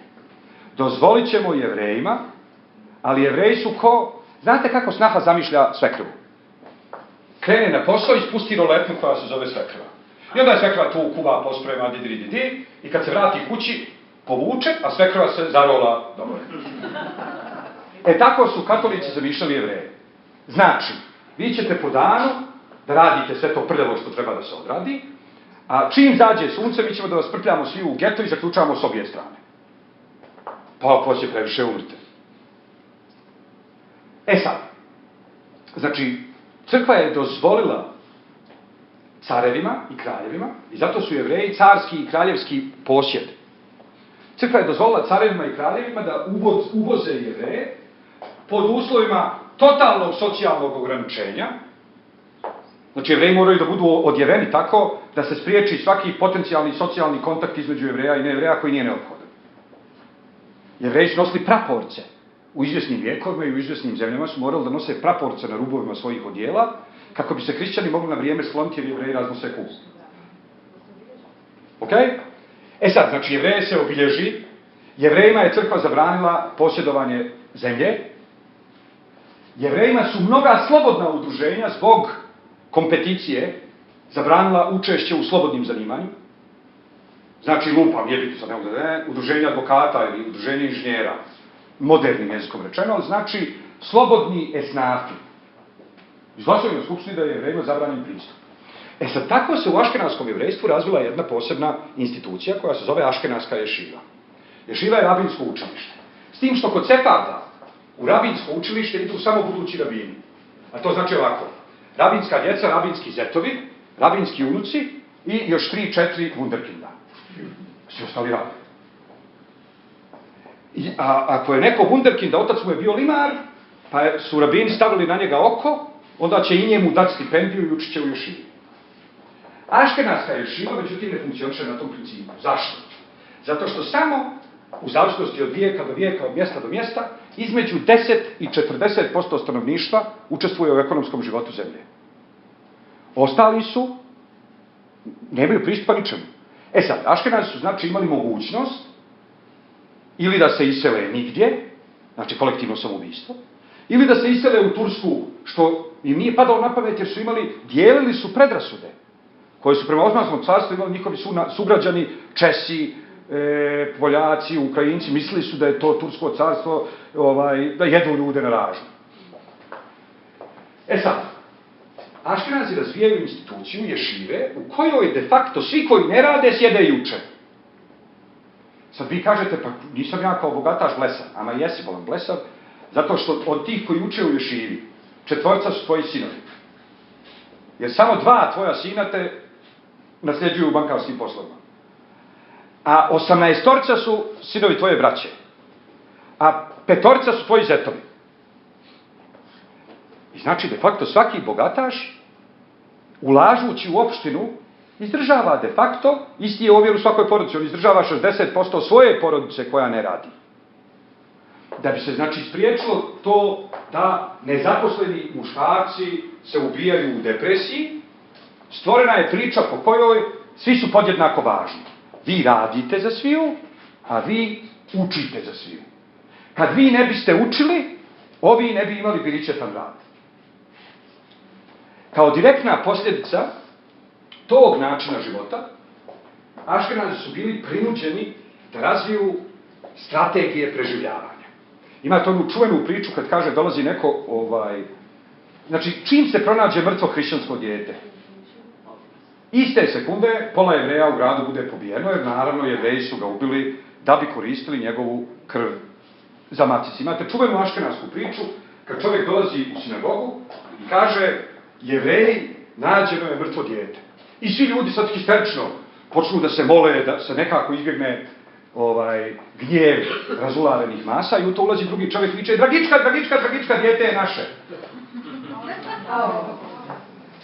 Teška priča, ali upravo pokazuje kako se živjelo. Sad, došla srećom francuska revolucija, Jevreji izađu iz geta. Navikli su, pustilo ih se da drže nož, viljušku i kašku s dva mala prsta. Zamislite sad da vi dolazite na takmičenje u jedenju, čitav život ste držali viljušku i kašku, nož, viljušku i kašku, hoćete, i sad dolazi neko koga su čitav život tjerali da nož drži malim prstom i viljušku malim prstom i on zna kako da jede i tako. I sad mu kažu, nema veze, možeš koji ostali. On pojede 6 puta brže nek bilo kod drugi. Ono što hoću da kažem je da je taj raspon ta diskrepancija ili disproporcija direktna posljedica činjenice da su Aškenazi bili sposobni da prežive u neuslovima i kad su dobili prividne uslove slobode. Ljudi su se razletili i onog momenta kad su univerziteti otvorili, svi su ušli na univerzitete. Onog momenta, sad, ponavljam, Feder ne skače dok ga ne pritisneš. Pošto ove po Bitolju i Skoplju niko nije pretjerano pritiskao, on nisu nešto ni skakao. A pošto su ove pritiskao 400 godina, čim je neko odbakao nogu, oni su skočili pa skočili. Već sad imate na tu temu, kaže, ima čitav niz mentalitetskih viceva i s tim vicevima ćemo polako da privedemo večer kraju. Kaže ovako, izlazi jevrejka, aškenaskinja jevrejka u Americi, izlazi s kolicima iz 2 djece. Prilazi joj komšinica i kaže, joj što su slatki, koliko im je godina? Kaže, advokatu 4, a doktoru 2.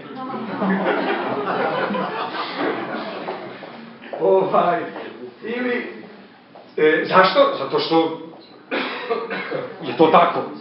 Kaže, zove sin sad da vidite, imaju oni druge averzije koje su drugima smiješne. Kaže, zove sin u Americi mamu i kaže, ej mama, konačno se i to desilo, bit ću prvi jevrejski predsjednik Sjedinjenih Američkih Država. Kaže me, jao fino, ja sad kartam, hajde zove kasnije. Kaže, mama, jesi ti mene čula, ja ću biti prvi jevrejski predsjednik Sjedinjenih Američkih Država. Kaže me, reću, tati, njemu će sigurno biti drago, nazvaćete čim je odu kolegice s Bridža. Kaže on, mama, samo jedna stvar mi je bitna, da obadvoje dođete na inaugurativni govor. Kaže na, ti znaš da ne volim Vašington. Posebno ne u septembru. Ali doći će tata sigurno. Kaže on, mama, jako mi je važno da dođeš. Kaže na drugi put. Kaže on, mama, ja ne znam hoće li biti drugog puta. Kaže, čućemo se kasnije. Spusti slušalicu, kaže kolegice, ko je to? Kaže, znate mog sina doktora? Kaže, ne znam. Pa kaže, to je njegov brat. On je skroz fulio zanimanje. Imate divnu priču, kaže, katolkinja se moli 40 godina da joj se dadne prilika da razgovara sa Svetom Marijom.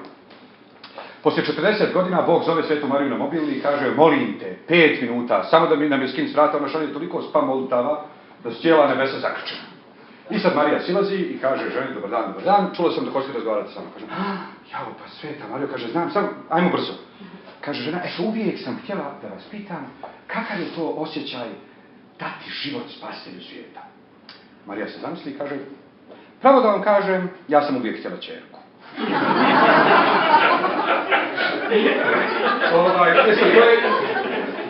To je jedna od tajni aškenaskog vaspitanja. Znači, majka je doživotno nezadovoljna i to je ono što potiče sinove da stalno nešto novo. Da, oni moraju stalno da se dokazuju 386 dana u godine, jer je mama uvijek nezadovoljna. Kaže, kupi žena aškenaskinja sinu 2 kravate, žutu i zelenu. I sad došla Šanaja i oni su pozvani kod mame, kaže Snaja sinu, molim te, kaže, sad jedno od onih glupih kravata što ti je kupila, mama, znaš kakva je. I sad on gleda, žuta ne velja, zelena ne velja, žuta ne velja, stavi žutu. Dolaze oni, zvone na vrata, mama otvara vrata i kaže, znala sam da se zelena neće dopustiti. Sad to je win-win situacija. u kojoj vi nikad ne možete ništa. Ima jedna divna, kaže, Jevrej zove sina i kaže, slušaj, ti si odselio u New York, sestra ti odselila u Los Angeles, ja i mama smo sami u San Francisco i dosta nam je cijele ove farse. Nikad se, kaže, nismo rastavili samo zbog vas dvoje. A inače, kaže, niti ja nju volim, ni to na mene voli, prema tome mi se rastavljamo zdravo. Ispusti slušalicu. Za minut zvoni telefon, zove ćerke. Kaže, tata, sad me je zvao Michael. Molim te, nemojte praviti nikakve gluposti, i ja i Michael dolazimo sutra. Molim te, nemoj nikakvu... Kaže, tata, dobro, spusti slušalicu, kaže, draga, dolaze oba dvoje za Pesah na svoj račun.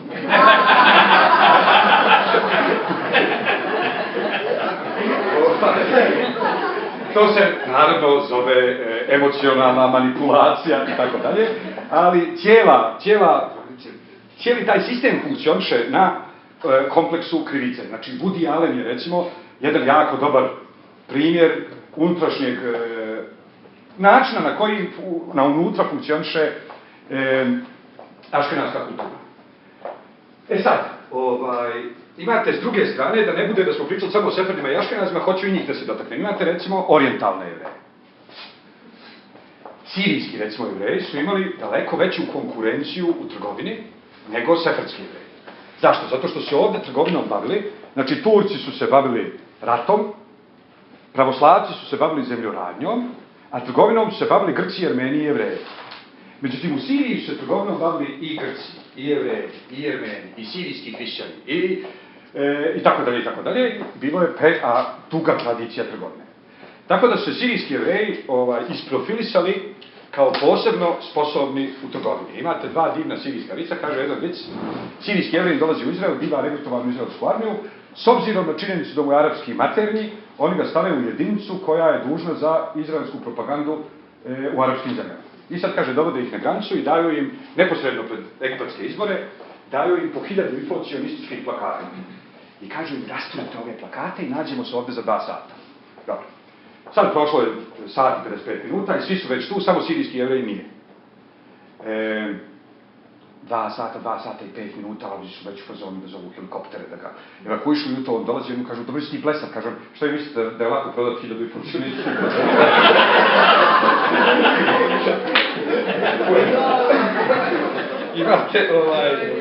Imate drugi sirijski vic i onda ću samo još da vam pokažem kako izgleda Talmud iznutra i doprečno. Drugi sirijski vic kaže, dolazi sirijski jevrej u Macy's u New Yorku. I kaže, dobar dan, ja bih da radim kod vas na procenat. Kažu oni, ja bih da se oženim engleskom kraljicom, ali ne ide. Ne primamo radnike nove uopšte, a druga stvar svi rade na sat. Kaže on, ali vi ne znate, ja sam sirijski jevrej. Kaže on, drago mi jako, ali... Kaže on, dajte mi 10 minuta pa da vidimo. I sad postavi ga na štand, 10 minuta, gazda šeta, vraća se, objašnjava mušteriji i kaže, vidiš ove udice, pa ovako, pa ovakav mamac, pa plovak, pa štap, ako hoćeš više riba, mreža, fino to ide. On obrne još jedan krug, vraća se, a ovaj njemu kaže, vidiš onda imaš ovaj mali čamac, kaže, s veslima, a možeš i ovaj drugi čamac motorni, a najbolje ti u stvari imaš brod. S jedne strane čamac s veslima, s druge strane čamac motorni, i tako dalje.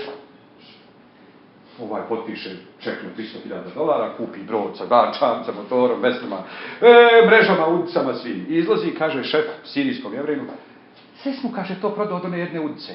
Ma ne, kaže, pitao me gdje je odjeljenje sa vatom, žena mu ima menstruaciju.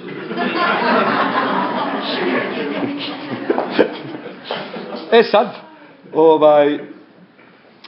ovako izgleda Talmud unutra. Ovo prvo što vidite, to je znači usmena Tora, ono što se u jevrejstvu popularno naziva usmenom Torom, ili Mišna. A ovo što počinje sa velikim slovima GM, to je Gemara i to je komentar na Mišnu. Zajedno, Mišna i Gemara kao komentar na Mišnu, zajedno se zovu Talmud. Ali jevreji ne bili jevreji, kad Talmud ne bi išao i sa 2 komentara. Ovo je jedan komentar, ovo je drugi komentar, ovo su naravno komentari na komentare. Sad imate jednu pojavu koja se zove, ovaj komentar ovdje se zove Raši, po čuvenom francuskom rabinu Rabi Shlomo Yitzhaki u 12. vijek. Ovaj ovdje komentar se zove Tosafot, ili dodaci, to je sljedeća generacija, francuska, njemačka. I sad, ali osim ovih Tosafot imate jednu pojavu koja se zove Toisves na jidišu. Toisves gurništ mit gurništ. Što znači dodaci ništa ni sa čim. Kaže, oni su sebi uzeli u zadatak da svako moguće mišljenje tjeraju do kraja. Sad, u Talmudu obično piše, jedan rabin je rekao ovako, drugi rabin je rekao ovako. Eventualno ima još jedan, ko sa Novakom Đokovićem, ima još jedan set. A on mu je rekao ovako, a on mu je rekao ovako. I tu se priča završava. Ponekad u Rašiju ili u Tosafot kažu, a on je mogao da odgovori, ali nije. A oni kažu ovako, nastavljaju diskusiju do unedogled. I piše, a on je na to mogao da mu kaže ovako. A on je na to mogao da mu kaže ovako. A i na to on je mogao da mu kaže ovako. Na šta je on, mogao da mu kaže ovako. To su jedini rukopisi u jevrejskoj istoriji, gdje ako ima 16 rukopisa, svih 16 su različiti, jer razni prepisivači prestanu da prepisuju na različitim mjestima, jer nema kraja. Sad neki strpljivi, pa imate 10 strana komentara, jedne jedine rečenice u Talmudu 10 strana, a drugi 15, a treći piše 5 strana i kaže ne mogu više. I pređe na sljedeću raspravu i to se popularno zove u jevrejskoj književnosti, to se zovu dodaci ništa ni sa čim. Sad, htio sam još da vam pokažem jednu lijepu stvar. Ima jedno divno mjesto koje pokazuje u kojoj mjeri nekad učeni ne vide od prsta, ne vide ruku, od drveta ne vide šumu i tako dalje. Ima jedan rukopis Talmuda, u kome su, nije nego isto ovo što vidite ovdje na dvije strane, je bilo na jednoj strani u 2 stupca. I sad neki malo umorni prepisivač nije prepisivao 2 stupca na jednoj strani, nego je prepisivao stubac, je raširio. I stubac mu je strana. I sad on prepisuje, pa dođe do ovdje, to je prvi stubac i odavde je drugi stubac. I onda ga je valjda žena nešto iznervirala, šta li? U svakom slučaju on je ona 2 stupca, umjesto da ih prepiše ovako, pa ovako, on ih je prepisao ovako. Što znači da je stvorio bučkuriš koji nema veze s mozgom, jer je uzeo prvu rečenicu prvog pasusa i prvu rečenicu drugog, pretvorio ih u jednu. Drugu rečenicu drugog, to je jedno od svetih mjesta u judaizmu, pošto ja mislim, dok nisu otkrili kako je cijela stvar nastala, preko 600 godina su nastavili da objasne tekst. Imate bezbroj rabinskih pokušaja, to je znači jedno od opštih mjesta. To je jedno od opštih mjesta kad je rabinima dosadno, onda, ili kad neko hoće da pokaže svoju intelektualnu superiornost, on sjedne i analizira taj tekst. Međutim, to je recimo tipično za aškenarski svijet u kom sjede 1000 ljudi koji su nezaposleni. Sad, u sefarskim ješivama ima jedna... U sefarskim ješivama su rabini bili super turbo obrazovani, ali samo rabini. Široke narodne mase su poznavale Bibliju i molitvenik i Bibliju. Talmud nisu se u životu sreli s njim. I sad ima jedna divna priča. Sarajevski rabin Abraham Penso dobija halafičko pitanje. Samo da vidite kako su u sefarskim ješivama isto tako se bavili talmudskom kazuistikom, ali to je bilo rezervisano samo za rabinsku elitu. Oni se de facto vježbaju u tome da misle. I sad rabin dobija pitanje koje glasi ovako. Kaže, nas dvojica smo putovali zajedno iz Soluna u Jedrene. Pridružio nam se, kaže, treći čovjek koji je s nama govorio jevrejski, znači španski. I kaže, govorio je koji mi, sjeli smo da jedemo, jeli smo zajedno i onda je on, kaže, izgovorio Birkat Amazon, to je molitva koja se govori nakon jela, a mi smo mu odgovarali amen, amen, amen. I onda se pretvorio u konja. Kaže, da li smo mi izašli iz obaveze time što smo odgovarali amen na njegove blagoslove, ili je trebalo da sad ponovo kažemo cijeli Birkat Amazon. Kaže, ako se uzme kao pozitivna pretpostavka da je on dok je bio čovjek... Kao naši pravnici. Da. Ako se uzme kao pozitivna pretpostavka da je dok je on bio čovjek, bio punopravan čovjek, i tako da. Ali ako se uzme, kaže, kao pozitivna pretpostavka da je pošedak svjedočio o početku, tada je on od početka bio konj. Da li smo mi morali da kažemo blagoslove ako već treba da ih kažemo na licu mjesta, a ako ih nismo rekli na licu mjesta koliko daleko prostorno smo mogli da kažemo i koliko daleko vremenski. I što rabin odgovara ovako, kaže. Ne srećemo se svaki dan sa ovakvim potrebama. Kaže, no s obzirom na činjenicu da je to jedno Tora pitanje, na nama je da odgovorimo. I onda slijedi 18 strana na kojim vam on daje uputu šta da radite ako se vaš zagovornik pretvori u konja.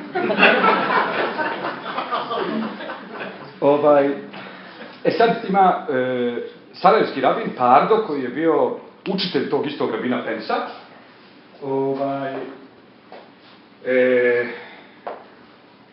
Kaže, on stižem u Split i vidim gomilu ljudi iskupljenih oko čudne stvari. To je, kaže, bio ovan koji je imao 2 seta polnih organa. I sad čim su ga vidjeli ovaj obučen kao rabin, okrene se, kaže, jedan od prisutnih Jevreja i kaže mi da li se ova životinja može zaklati kao košer životinja.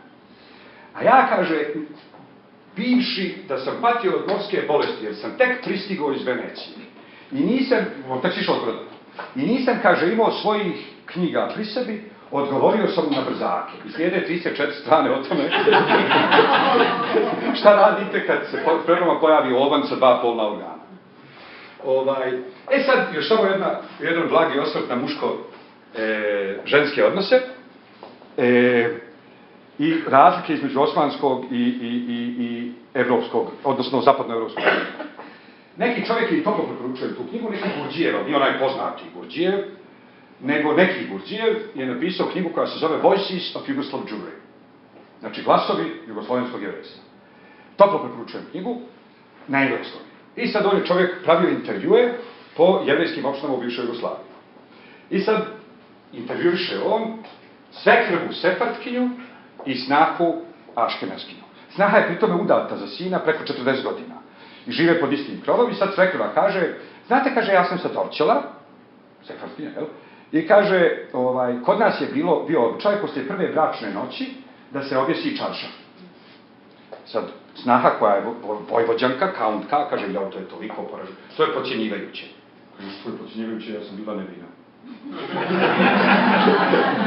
Jer to je podcjenjivajuće samo kad nisi nevina. I sad kaže, potpuno dva različita mentalna sklopa. Kaže, i sad snaha priča svoju priču. I kaže, ja se sjećam toga, ako danas jedanput me tata prebio kad sam utjerala svinje. Jer aškenazski jevreji, dio je postao super turbo ortodoksan, a dio je postao super turbo netradicionalan. I sad, kaže, ja se sjećam jednom je tata prebio kad sam utjerala svinje. Na to se njena stekla, s kojom ona živi pod istim krovom 40 godina, kaže, a vi niste jevreji? Niko misle što se znaju, što žive zajedno. Mrtva ozbiljna, kaže, a vi niste jevreji? Kaže, se tovario se okreće, kaže, kako? Pa znaš da jesam, pa kaže, otkupam svinje. Kaže, si ti neki dan jela slaninu? Jesam, kaže, s kartona. Jer ona žena Sefardkinja ima košer posuđe. Posuđe je košer i posuđe ne može doći nikad do doticaj svinju. To šta on? I načelno se ne jede svinja, ali taj dan baš bil divničan. Tako da to su neki odnosi. Ispričat ću vam za kraj jednu super priču komunističko-jevrejsku. Mi smo imali rabina Sadika Danona, kom ja mislim spomenik da mu podignemo Aleksandra Makedonskog ne bi bilo dovoljno, treba bar malo veći. U jednom komunističkom sistemu, on je čovjek komunista, bio je komunista na rabinskoj školi još prije Drugog svjetskog rata, nego ga je tata otjerao na rabinsku školu, nego je tata bio rabin, deda mu je bio rabin, šta zna, on je u toj rabinskoj školi, naravno pripadao Skoju, koji sva napred naomašao. I poslije rata je bio naš rabin. I sad Pesah je, na Pesah se ne jede hljeb. A inače Jevreji ne jedu meso i mlijeko zajedno. A naravno svinjetina se ne jede nikad. I sad Pesah u Sarajevskoj opštini ulazi student koji nosi sendvič. U kom su salama, koja je svinjska i sir.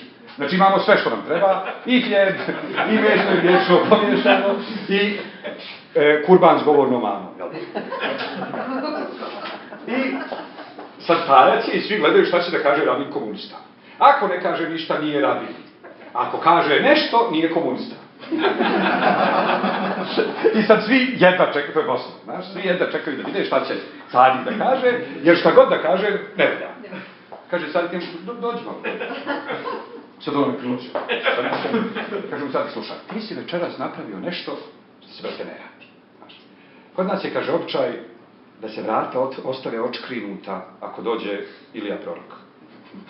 To je najepimertnija stvar na pasalnoj večeri. To je folklorovog folklora folklora. Kaže, ako slučajno dođe Ilija, ti, kaže, zalupi vrat. Je to lijepo?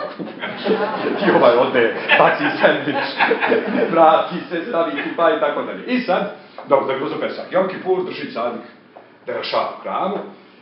Derašava je otprilike naša prava, pravcata, SFRJ, SHU.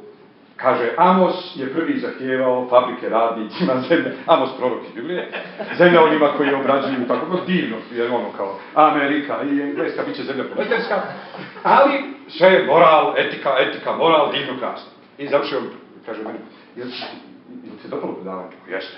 Kaže, ismijete da nisam spominjao Boga.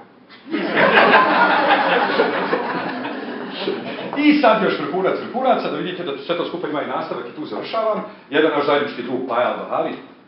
Paja je došao iz Beograda u Izrael i postao pobožan. A iznajmio je stan s jednim Izraelcem koji je postao nepobožan. Znači, njegovi mama i tata, baba i deda, baba i pradeda, svi su bili pobožni i on je sad jako moderan. Ali ovaj je došao iz super turbo moderne Evrope i on je postao pobožan. Sad Izraelcu to ne ide u glavu, a Paji ne ide u glavu kako je ovaj nevernica. I sad njih dvojica žive u istom stanu. Dolazi Vojko Štark, Pajin rođak, 48. Jugosloven, znači Jugosloven koji je 48. u Izraelu, zakleti Nikoletina Busać, ljudi su bili na mjesec, niko usput nije vidio Boga ništa. Ali čovjek nosi šešir zato što je Mitel Europa, nosi šešir. A u Izraelu pobožni ljudi nose šešire. I sad on izlazi, čovjek iz kuće, kaže Izraelac Paj. Sad je, kaže, meni jasno što si ti postao pobožan. Kažu, što? Pa zato što je, kaže, tvoja familija u Izraelu koja te prihvatila pobožna. Kažu, ko je pobožan? Kaže, ovaj tvoj tetak što je sad bio ovdje. Ko ti je, kaže, volim pobožan? Kaže, jesi vidjeli ima šešir? Ajde, kaže, ne budal, pa i naš rabin ima šešir, pa nije pobožan. Hvala vam, najljepša.